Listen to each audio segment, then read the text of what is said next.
Howdy folks, Stock here with Last Best Tool, and I've made a couple of videos recently about Harbor Freight tools, and in fact Harbor Freight and Snap-on tool comparisons, and I thought I would do a video that tries to share or illustrate some of my thoughts about where this could go, simply because there is a lot of what I believe is untapped potential, and a volatile world could really make opening up some of these new formerly forbidden thoughts into potential reality. Now, a lot of times when Harbor Freight is thought of as a tool truck, there's just an unlimited number of reasons why it wouldn't work, and I don't know if that's really all that fair. But on the other hand, there's a lot of people who have sort of this vision of the Snap-on tool truck, that it is just so expensive, elitist, maybe questionable as far as the warranty because it's based on the dealer. You almost have to be some kind of insider in order to be able to, get the services that you think you should be, getting for the price of the cost of tools. And then maybe even the presentation of the tools, maybe even the feeling that you get on the Snap-on truck might make it a little exclusive to a lot of people. And to me, that's untapped potential, not the exclusiveness, but who are we not servicing as far as potential tool users and thus tool buyers. Now, going back to the Harbor Freight tool truck, a lot of people think, well, does it really have all the things that are needed? Do you have expertise on the truck? Do you have, enough quality tools? Do you have the things that are serviced the way Snap-on does, or do you just have to replace everything, which means you have to carry everything? Well, I don't know if it's quite that simple. So let's take a combination look. Now, one of the things with the Harbor Freight model is that you have basically the bottom of the pyramid. And what I mean by that is many times there are lots of kind of exclusive aspects of something, whatever it is, but they are essentially funded by essentially the bread and butter, the things at the bottom. So let's say if you wanted to make an elite tennis team, you would have to recruit and have all kinds of mediocre players, but those players would be paying and participating while the very few were rising to the top, and generally at an enormous cost, whether it's ice skating or skiing. Well, let's look at tools. To be able to have a world-class scanner, you've really got to have a lot below that's funding all of that. It probably isn't the scanner that's actually paying for it. It's the cost of the screwdriver. So you have to sell a lot of expensive screwdrivers in order to fund an expensive scan tool, and everything in between, because there are far fewer scan tools sold than, say, screwdrivers. So if you look at the Harbor Freight Snap-on model, Snap-on is is funding or has a revenue stream that allows the development of some really pristine, high rarefied air tools. Harbor Freight, on the other hand, is going towards that bottom of the pyramid in most cases, although they are starting to climb that pyramid. And when they do that, they start to gut what is potentially the bread and butter of Snap-on, which then hurts the higher end tools. So I see it as a loss for both, that Harbor Freight might literally gut the inexpensive tool market, the screwdrivers and wrenches and socket stuff that is the Snap-on bread and butter, but then Snap-on, isn't going to be able to fund the more expensive stuff, so then the Harbor Freight is sort of taking the bottom end and causing the upper end of Snap-on to disappear. But let's look at the Harbor Freight truck here for a second. There is a lot of potential, but maybe in different directions. The Harbor Freight tool truck could look like a lot of different things. It doesn't have to be just like a Snap-on truck or something. However, there is a difference of application here. The Snap-on truck and the Harbor Freight truck could simultaneously exist and do great things, and in fact be the same company, although that's probably a different video.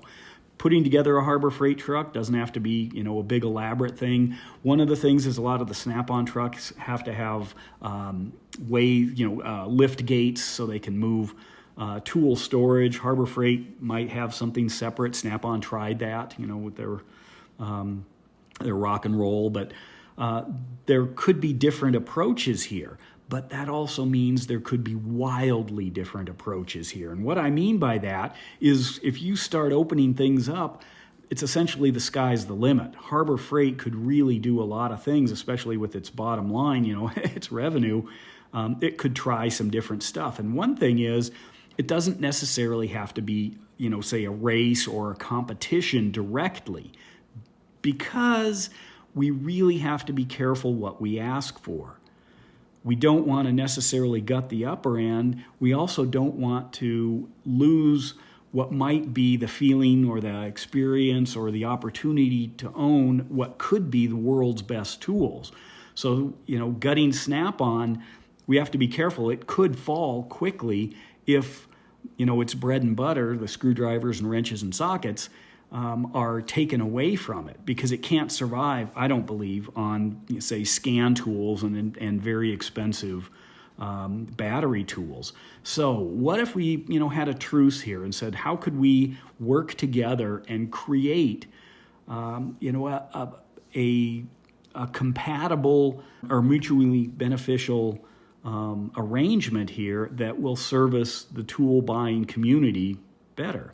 Well, Harbor Freight is always, kind of used to this good, better, best. They seem to have no trouble with that. They can hang something on the shelf and say, this is just good. It's probably not for the person who's going to use it maybe more than once. By the way, when I was playing around with AI with the good, better, best, I found it interesting. If you cut AI loose, it might generate some tools. Now, the one on the left there, I think, hey, that's a really neat design. And I could imagine it working somehow. But the design on the right, did I say left? Anyway, the left design I think is great. The right design, if you look at that, that's a impossibility. It's pliers that don't open because it has one handle. So AI's got a bit to learn. We might be safe for maybe another year. But anyway, if we look ahead and say, okay, what if we take the best of all worlds? Harbor Freight, Snap-on, look at who might join this community. So we model the trucks differently, that instead of this, traveling to different places, different shops, maybe it meets somewhere. I'll get to that in a sec. But if we look at this, the display, the access, put every single thing on the table, and maybe even make it more mobile, kind of like auto parts stores. If you got something broken, or Uber or pizza delivery, we've talked about that in other videos. But if you think about combining the power of the two, there's a lot of potential there, and it doesn't have to be the big fancy trucks with talented former mechanics on board who can share that wisdom. And the reason I say that is because really there are a lot of places that are tool deserts. That's kind of taking the idea of a food desert, only having maybe gas stations to buy food at or something. But a tool desert, where do you get quality tools or experience, or can even talk to somebody who knows about tools? That might be a rarity. It can be in big cities. It can be out in the rural environments. So assume Snap-on and Harbor Freight are working together. They're both going to use their strengths. They're going to capitalize on what they do best. Well, I think Harbor Freight has the opportunity, especially because of the way it's designed, when it's simplified stores, to make a portable store. Now, Snap-on tool trucks were supposed to be like a portable store, but it had a smaller amount of tools, or there was a ton that you had to order, and then they would get delivered to your Snap-on franchisee, and then later they would get delivered to you. But if you outfitted a massive semi with good tools, bad tools, or better tools, I guess I should go up, but also just a ton of options, and then parked it somewhere. And, maybe you bought parking lot space at a truck stop out in the woods, or the rural area somewhere, or maybe you got it in a mall, or a big gas station, or maybe some place that actually has a large population, but not necessarily a lot of stores. I don't know. I was thinking, what would that be like, an apartment complex? Somebody from an urban environment needs to help me on what big cities are like. But anyway, you could literally have this store. Maybe it would be there a few days a month, 1 week a month. So one semi could actually service 4 or 5 different locations. And then consider who else might be a new tool user or buyer. There's a ton of DIY people. There are people doing stuff with, Amazon Basics tools. They don't know any better. It's not good or bad. They just don't have the opportunity to experience the difference. And if it's their first, exploration into buying tools, they may not know there is much of a difference. They see price differences, but you really can't express the nuances easily just in an ad or just looking at a picture on Amazon. So something like this really might target a brand new set of tool users. And those tool users then can feel that affinity. They can feel that ownership of belonging to that tool user community. And suddenly you might be tapping into even more opportunities that are notorious for being, maybe not the most helpful or even appropriate environments for certain new tool users.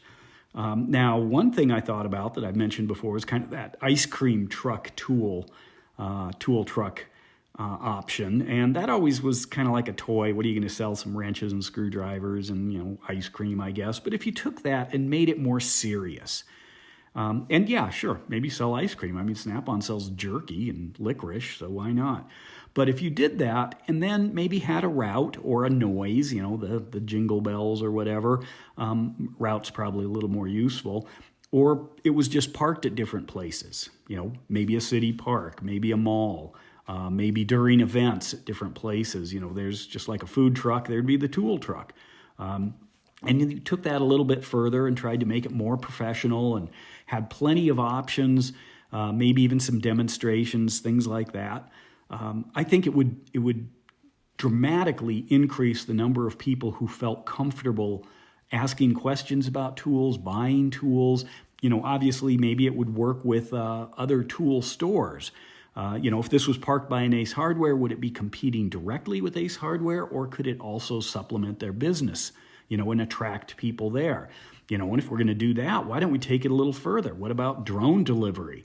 What if we actually had the ability to get warranty service almost anywhere? Instead of driving the Snap-on truck somewhere, you just get this targeted drone. You got a broken screwdriver, the drone lands with your new one, toss the old one in, or just, photograph it and keep it, since, you might change up the model of how warranties actually work. Well, one of the things is Snap-on is also a bank, essentially. They extend credit. Why couldn't that be a combination thing? Use the expertise sort of on the Snap-on side, and then the kind of the traditional credit card model maybe on the Harbor Freight side, and literally capitalize on the wealth of knowledge of both companies, and then create that line of credit however that works. Let's take that even further though. What if, now stay with me here, what if Harbor Freight warranted Snap-on tools? Now, I could see this in a couple of different ways. Harbor Freight could just, say, hey, you got a broken Snap-on tool, bring it in, and if we've got a like icon tool, we will exchange it. Now, there's a lot to that. We could also have Harbor Freight, servicing Snap-on tools, or exchanging. Maybe you bring your Harbor Freight or bring your Snap-on drill in that stopped working and switch over to the Hercules system. When Harbor Freight just kind of takes that as a loss, a write-off, but they also just brought in a new customer, and it's going to create an awful lot of buzz in that space. And it would be easy to actually have Harbor Freight just exchange things, fix things, be that place that you could just go, or you drop it off, and maybe the Snap-on dealer swings by and picks all that stuff up at one point. So you can warranty it any place there's a Harbor Freight, kind of like what Amazon does with drop-off locations or with lockers or something like that, to combine the strengths of things. And then, of course, the icon or the Harbor Freight guy there could, really just help you upgrade. You bring in whatever it is, any broken screwdriver, and they're like, we'll give you 50% off for joining the Harbor Freight community, so anything. And you might get some even better tool. And let's take that even further. Obviously, Harbor Freight then with all that money, et cetera, or Snap-on, I could see a Harbor Freight tool amusement park. What a great place for dads to hang out and talk tools while the kids are playing on stuff. Or better yet, you go to your Harbor Freight and they've got a corner area, where the kids can play while the adults are walking around looking at tools, maybe learning stuff. Maybe they've got the Snap-on people on site so they can really highlight the difference in store of some of the stuff. I don't know. Anyway, there's more to this. I imagine there's so much happening now in the world that if we don't really start getting creative, you're going to end up with competition killing what could be really good for the consumer ideas. And these are just some that I've got. Go ahead and share yours, but I want to have fun with this. And maybe if Harbor Freight and Snap-on are watching, because I know they're struggling with different ideas. Maybe Harbor Freight's dialed in, they think they've got this, but Harbor Freight's starting to get a little, they're outgrowing their kind of pedestrian appearance to a lot of people. They really need to be taken seriously. And Snap-on is starting to get a little long in the tooth with some of its models that are really a turnoff, especially when you talk to new kids, who are getting in. They're just not into it. They are looking at the benefit of the tool versus its price. They're looking at the exclusiveness of it. I mean, there's a difference there. And now with all of the different tool brands, so many toolboxes are diluted. They are not just full of Snap-on, and the customer doesn't care. And maybe, I think, in a lot of cases, there is reason why we should encourage innovation in the tool space, even if it's an initial drop in quality, because we might get something much better instead of just stifling it and saying that things have to stay the same way they are. So anyway, share your thoughts. I'll probably do another one of these. It was kind of fun, but let me know other directions to go here, because I think we can really, help lead this show too. And with that, Doc out.